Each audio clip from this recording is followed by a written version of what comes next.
Everyone, it's Friday night. I'm doing a short video which I'll try to do my best within 10 minutes.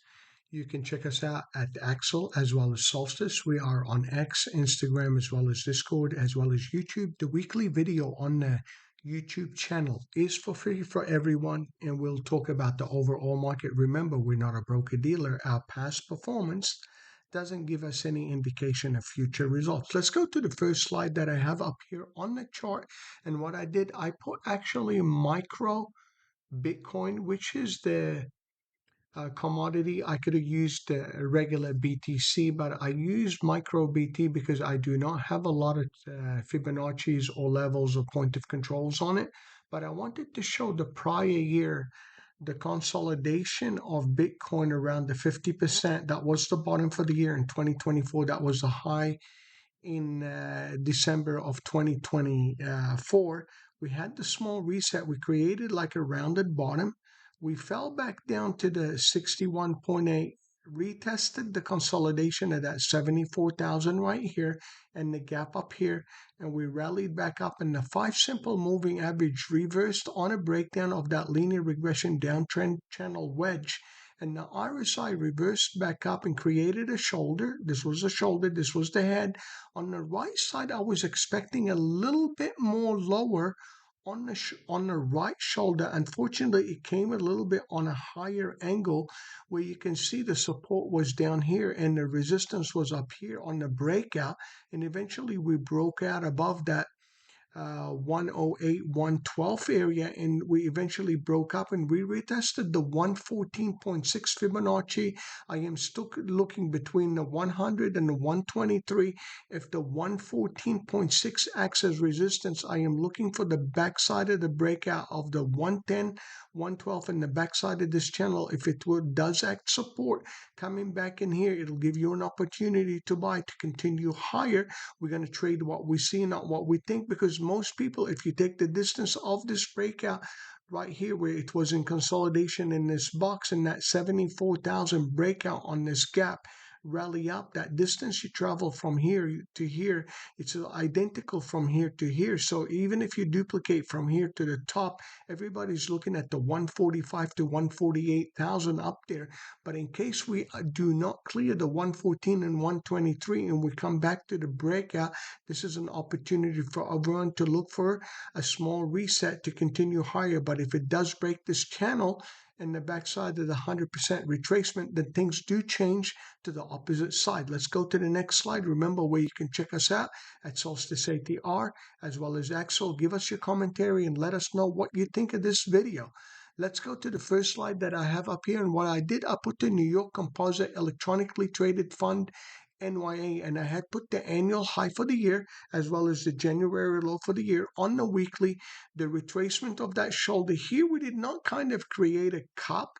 It just went straight up. That consolidation here is considered some kind of a shoulder, which is kind of not really a shoulder. And we got the breakout and we cleared the 20,332 and looked above. But this week's candle, due to the holiday, because we had a short week trading the price, so we had kind of an inside day, but the weekly didn't lose much. You can see it's a little bit under 0.5%. Let's take a look at another one, which is XLP in the consumer products. And you can see in the consumer products, why isn't it? Okay, in the consumer products, we had an up candle, then we had a reversal candle. We basically went up and down and we closed back up to the upside, but an inside candle of the prior week. So we went down and we looked up, but we couldn't clear that uptrend, that downtrend channel. I am paying attention for that downtrend channel in case it continues to the upside. If I take a look at right now, the IWF, which is the financial, the Russell 1000, you can see in the Russell 1000, I did not mark the high for the year. I did not mark the high for the prior low, but we can see where the low was in 2025, where the April was, and that was the breakout of this candle, and the tariff was right here. We got this professional gap in the 50 SMA and 18 crossed, and that was the 5 coming back up. I am paying attention to the 419 area, if it acts as support or not, because the Russell didn't really move much. You can see that candle only had a 0.5% movement to the downside. Let's take a look at one more, and what I want to do, take a look at the XLF, which is the financial sector. We can see that after the annual low to the high in the prior year, we created this shoulder, we created the head. Then that shoulder wasn't as low as this one here. It kind of was on a little of an angle after the April push, and we cleared the 18, but the 15, 18 has not crossed. And you see that reversal back in the financial sector, which was a bigger move, which is almost an engulfing candle of the prior candle. So we had an inside candle back to the downside, and you can see that the financial lost 1%. Let's now take a look at the SPX, and what I want to do on the SPX, put it on a daily chart. And oh, that's Bitcoin. I kind of messed up. What I want to do is go to a daily chart on the chart for 1 year. And the reason behind that, I wanted to show the February high and the January high right here when we fell. That was the tariff and the breakdown. Then we had this gap here. We had this gap. We have this small gap here. We have another gap up here. But after we cleared the 6150, we haven't looked back, but the most important thing in this wedge and this consolidation after the breakout of this wedge up here, we had these two little tiny gaps. We had this push, but we had the prior week up candle. Then on Thursday, we looked above. This is Friday, Thursday, Wednesday, Tuesday, Monday, then we reversed back up. We looked above, but we closed inside that range, and this gap was basically filled. And you can see I put a marker here. We're going to remove it. There was a gap here. You can see it, but these two gaps are very important. If the market wants not to continue higher and the RSI gets a little bit overshot and overextended, I am looking for a reversal for continuation. If we fall back in, we look for the backside of this channel, which was that linear regression uptrend channel from this gap and the 18 SMA to catch up to this area for a bounce. If not, we look for the backside of the 100% on SPX.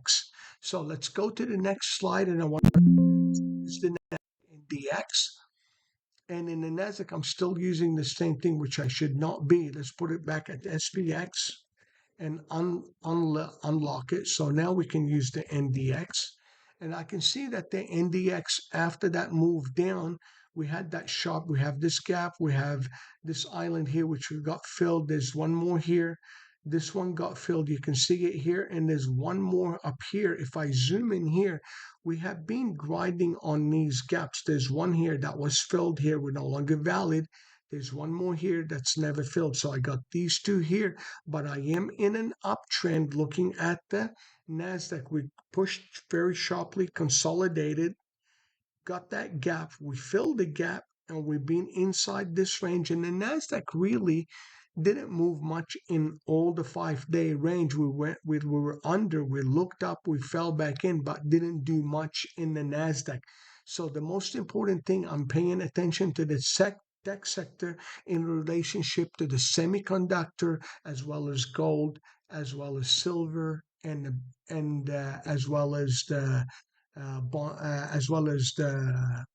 bond sector. So what I want to do here is go to the mega 8, and I usually everybody goes after the mega 7, but what I did, I've included the New York on the Nasdaq 100 instead of just using Apple, Amazon, Google, Meta, Microsoft. I included Netflix. You got nvda here and Tesla, and you can see I got them here marked. Amazon was up, Apple was down a little bit today. Alphabet, Google, and Googl represent about 8% because of the combination of the two. Meta was a little bit weak. Microsoft was more flat. Netflix gave up a little bit. NVDA was more on the sideline, while Tesla tried to recover today.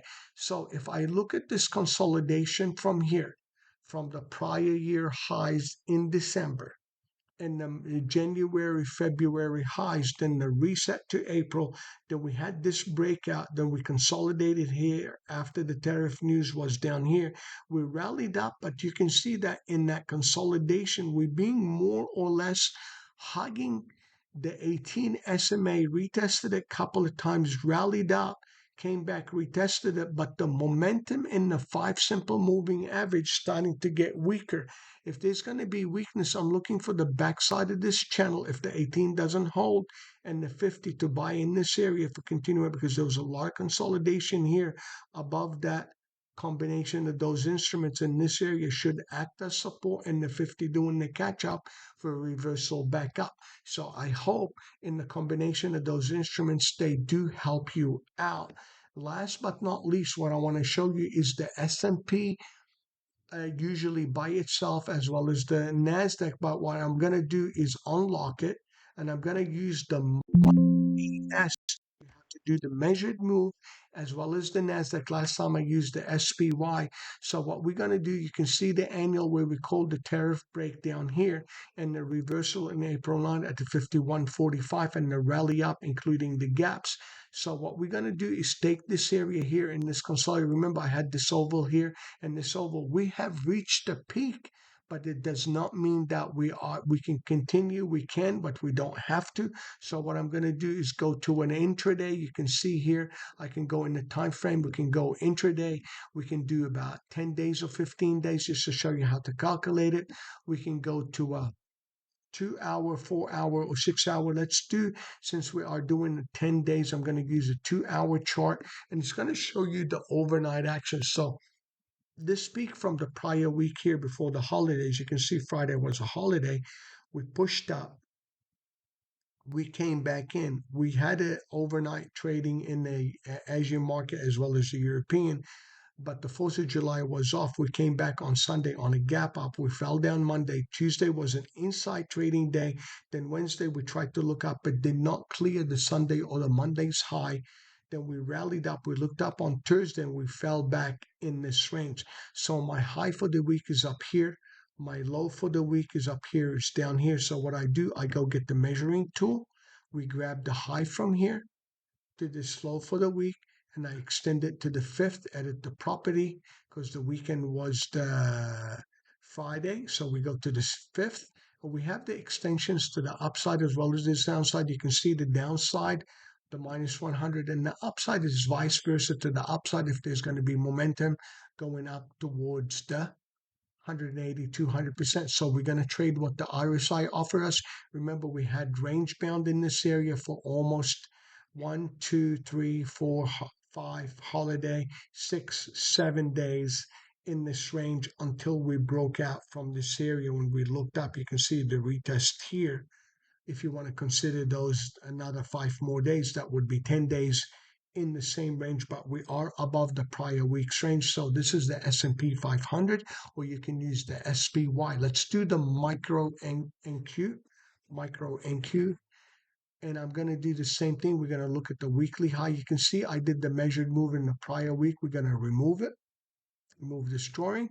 We can adjust it from here to this area on Monday, and we can extend it to the left so everybody knows where those levels are. You can see the extension from 0 to minus 100, 0, 100 to 200, and you can extend it back if you want to go back to the beginning of the month or the 30s. At least you have some level or some reference points where the support and resistance are. Make sure that you pay attention to the 116 SMA, and you can see that the consolidation in the Nasdaq between the high and the low and the range of this week is being more or flat, just around the 50. Not much action in the Nasdaq unless you are actively trading the range in the equities or the options or the commodities on-side range. A lot of people can't trade chop.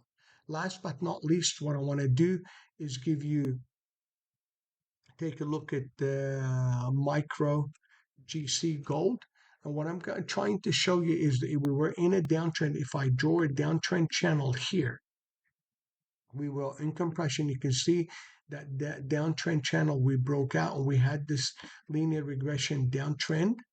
And we kind of came out of that linear regression when we broke through the 50 looking up, and we broke up. The distance you travel from here to here is the same distance from this area to up here. So if you think that the momentum is going to do what it did here, twice the distance, then you look for the potential upside to up here. If it falls back into the backside of this channel and bounces off, that's part of trading gold. So about 3 days ago, gold basically broke out. If you use a pitchfork, I can grab this high here to show you how to do it. Grab this one and you do this. You got to break out here, go long on a trade in gold. That way you can trade the short term as well as the long term. I'm going to remove it and show you what on the daily. Remove the drawing. We're going to remove this one as well. Remove drawing, and I'm going to go to the daily to show you how it looks like. And the reason why I had called it, because it was range bound for a while. You can see the extensions from the prior year low from the 0 to the 100% retracement. We went more than 250% in gold. Is this the right thing to do? Yes, this is an annual chart with a weekly and monthly showing the overall return in the market in the gold. So if I zoom in this area to here, I've done 3 tops. If this is considered a rounded area, and this is in a downtrend trying to break up, I'm looking for the open of the 61, 78, and 100% retracement. If we end up losing the 50 SMA in the backside of this channel, then you reverse back to the back end of this channel and the 116 will catch up in order to trade what you see on the charts, not what you think. I hope this video was very helpful. Once again, you can check us at the Excel or Solstice. Get in contact with us at the X, which is my handle, Chrissy Farah. Just one word, Chrissy Farah, capital C, capital F. The other letters are small. Or check us out on YouTube and you can get the weekly video for free. Take care. Over and